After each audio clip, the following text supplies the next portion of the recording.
3, 2, 1, and we are officially live. Yay! It's been a long time coming, way too long, actually.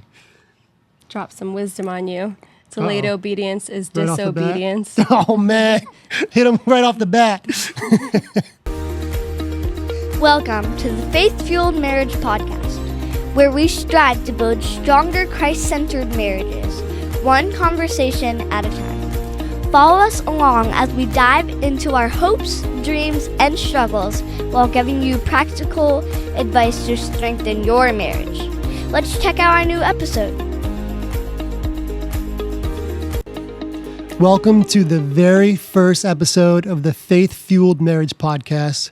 We're so thrilled that you're here to join us. My name is Danny. This is my beautiful wife, Jenny. And why don't we just dive right into it, babe? Why don't we just give them our background story, who we are, how we met, and why we're even doing this to begin with.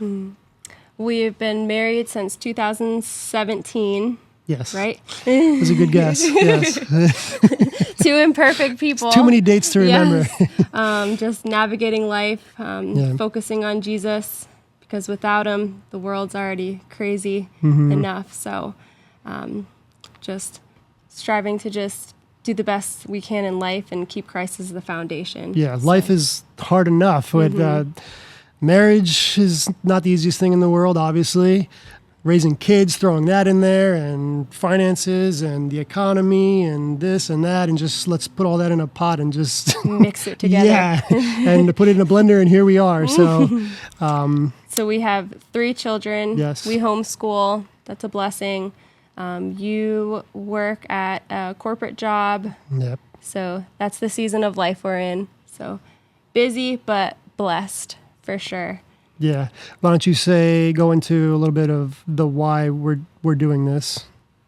So I think it's apparent, we can all kind of agree that no matter where you look in society, marriages are broken. Yeah. Families are broken.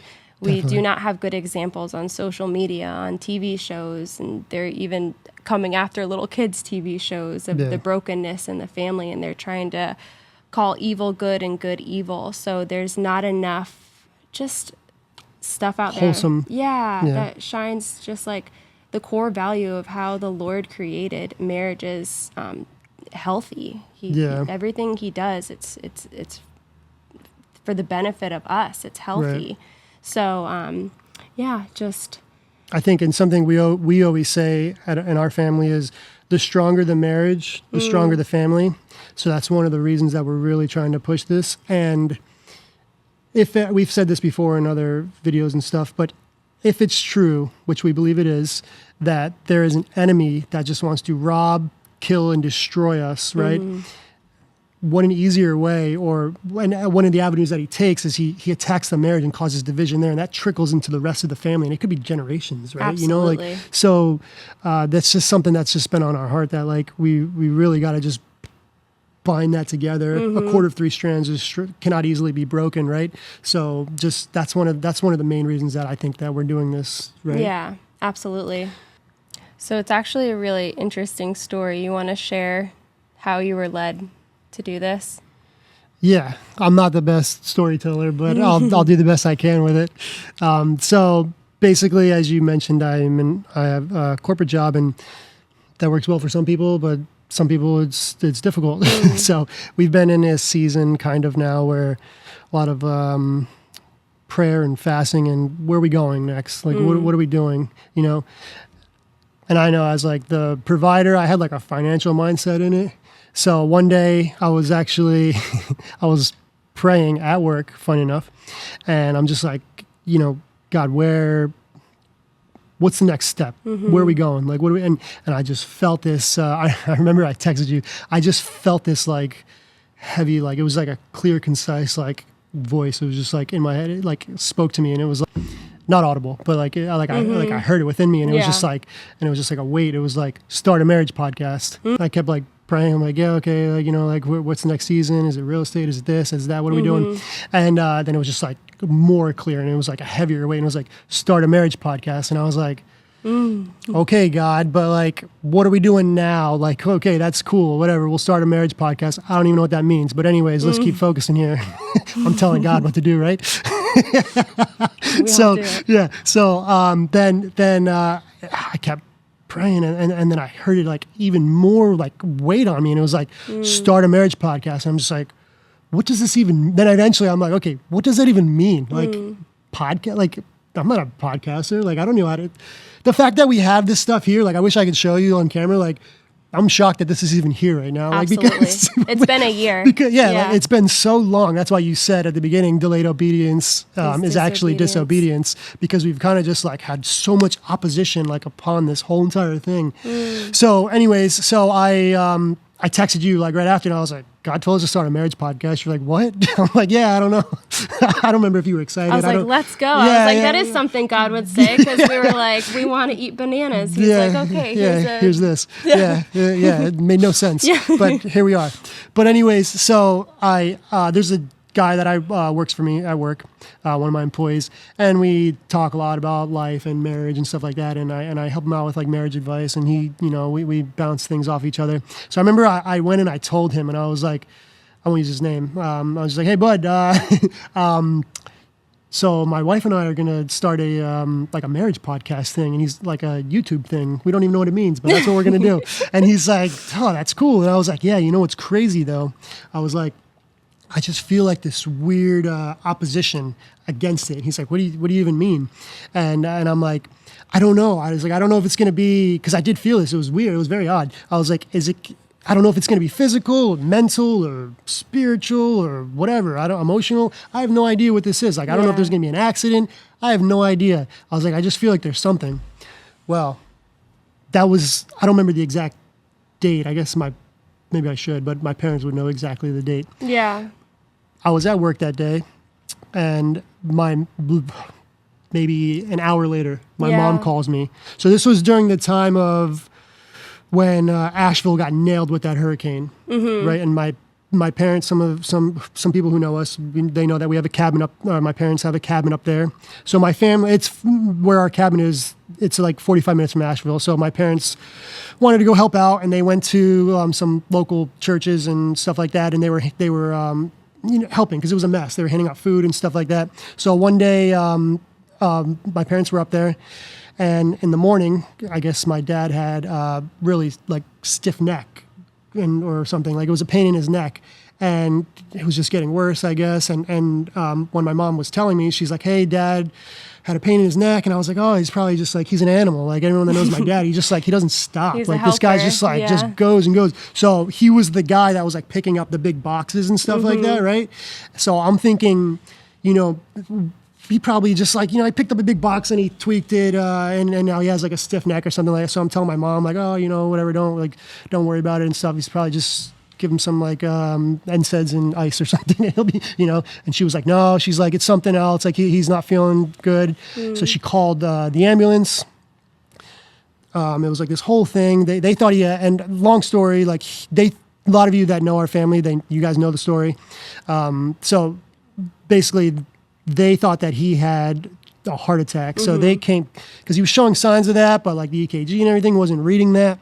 So they were treating him as if he had a heart attack. Meanwhile, they're up in the mountains. Like, it's like what, like a 10-minute drive down, down to the main road. Yeah. And then you got to go to the hospital, right? So, but this whole thing is going on. I'm just like at work, like thinking like nothing's really going on. And then she tells me later like that he actually did go to the hospital, and they think it's like heart related, but they got it like kind of under control and everything. So meanwhile, I'm just thinking like, okay, he's got this heart thing going on, which we've had historically in my family, heart issues and stuff, but he's at the hospital. Like everything's going to be, nothing's going to happen, Yeah. So day goes on, and my work day, I'm just staying in touch, but not really thinking anything like, oh my God, like, something crazy could happen here. Yeah. My brother and I do some side work, so we had like another job that we were doing.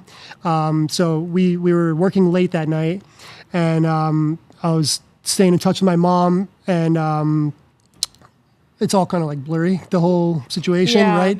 But correct me if I'm wrong, because you might remember some stuff a little better than I would. But anyways, so the whole point of this is like the opposition, because it was literally that day that I felt like I was going to do this marriage podcast. And then I said there's going to be some kind of opposition because I felt it. And literally that day, all this stuff started happening to my father, right? So I was just like, whoa, like it was. And I remember talking to, because that gentleman that I talked to, he worked for my dad before. So he knew my dad, and I told him, I was like, hey, like something's going on. My mom called. He's got something going on in his heart, but he's okay. Like he's like, oh, dude, that's crazy. Like, hopefully everything's okay. And he's like, what are you going to do? And I'm like, this is confirmation. Like, now I really got to push this thing. Yeah. So fast forward a few hours later, he ended up at one hospital. They couldn't really figure out 100% what was going on. They were still treating it as a heart attack. Then he got transferred to a heart hospital. I talked to my mom. This was probably, what would you say, like 11 o'clock at night that night or something like that, right? And she's like, yeah, my sister flew in with my grandmother just to like be there with my mom. Even then, I didn't think anything. I was just like, I didn't really think anything was still as serious as it potentially was. Yeah.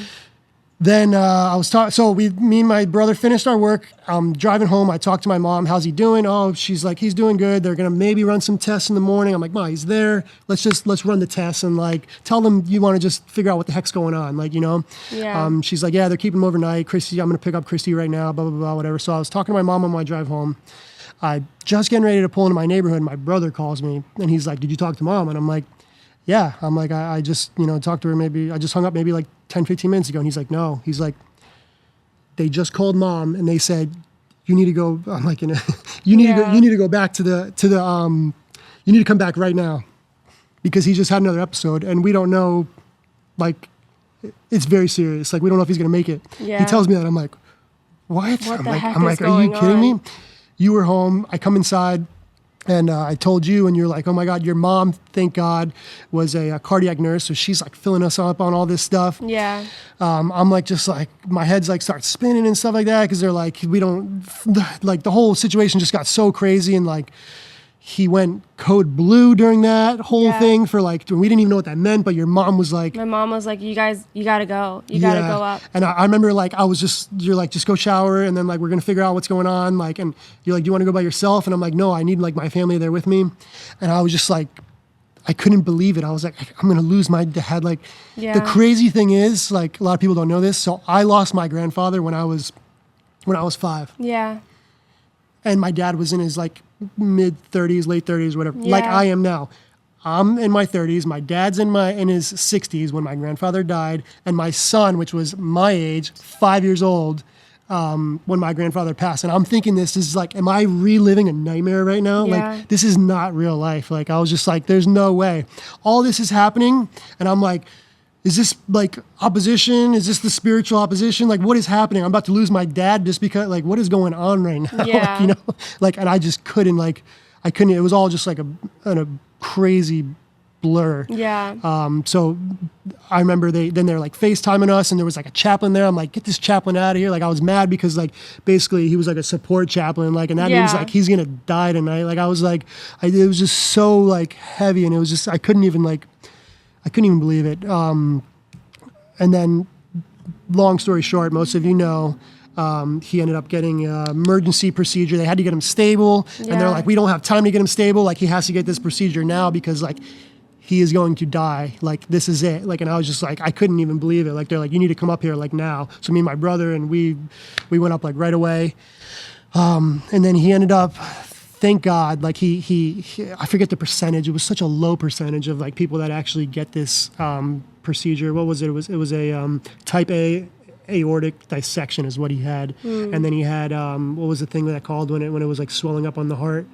Aneurysm? No, yeah, well, he had the aneurysm, but it started with a P. I can't remember the exact name. My mom would know. Yeah, and but whatever, but the blood was pooling up. Remember, back into his heart, and it was like panda something, and it was filling up the heart, and it was compressing the heart. And they said he only had maybe like 10 minutes left, and like he was like never gonna come back. Yeah, like it was just like so crazy to hear that. It was all God. But literally, like, even the nurse was just like, this is a miracle that like he went through this, like everything just lined up. Like, that doctor was on call, who was like the best doctor in the area. Like, it was just like everything was like perfect, like how it just like lined up. And like literally now we're a year removed from all that, and like you would look at him today and you wouldn't even have any idea. Wouldn't even know. And it was like, so like God is good, man. Like, because it was just like that was a tough one. That was heavy. And then I remember you killed me because like people that know you know that your dad had MS since he was 40. Yeah.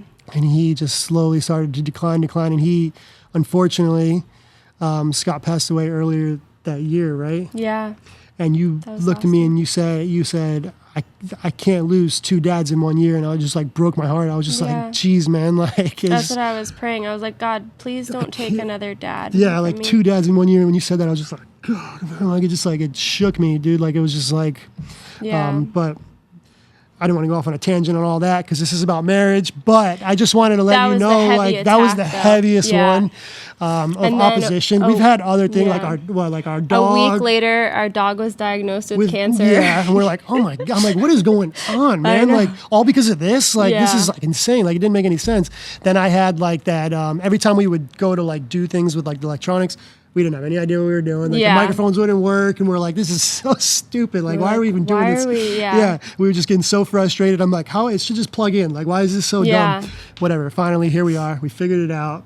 And high five. High five. And we did and it. Every video that we've made, you've always had like an attack. Yeah, on every your time mouth before I go do a way. video, like I'll have what is it? Like a tooth abscess or like something will happen. Every single time we record a video, so it's like something will happen. I got in a your car accident. I totaled my car one time. Remember? Yeah, I forgot about that. Like we were getting ready to go, and then like I totaled the car, and I was like, we were gonna record tonight, but I guess we're not. Like, what the heck? Let's go. No weapon formed against me shall prosper. You ain't kidding. So basically, just to like kind of wrap everything up, that's basically, we just want to introduce who we are, give a little background of who we are, why we're doing this. We hope that you enjoy our little segments. I don't know, we're kind of figuring this out. Is it going to be a 45-minute, an hour, a 10-minute? Like it may just be different things, but hopefully it's just something that you guys tune into. Maybe on your drive or whatever, while you're working out, whatever the situation is, and hopefully you can get some value from it. I think that's basically all we really wanted to do in this episode, right? Yeah. Just kind of introduce ourselves. Stay tuned for the next episode. The next one that we're going to go into is super, super important. We touched a little bit on some other videos. We're going to talk about the importance of prayer in your marriage. It's a game changer. A lot of people shy away. There's a lot of Christians, right? Who don't even do it. Like we were yeah. kind of surprised to find that, right? You got to be bold. You got to do it, and we're going to dive into that deeper in the next episode. So follow us, like our page, all those good social media terms whatever that we don't know. It's called. Yeah, whatever. So in closing, I think that's it. Just one thing we always like to say. Always remember, the best marriages are composed of 2 really, really good forgivers. God bless.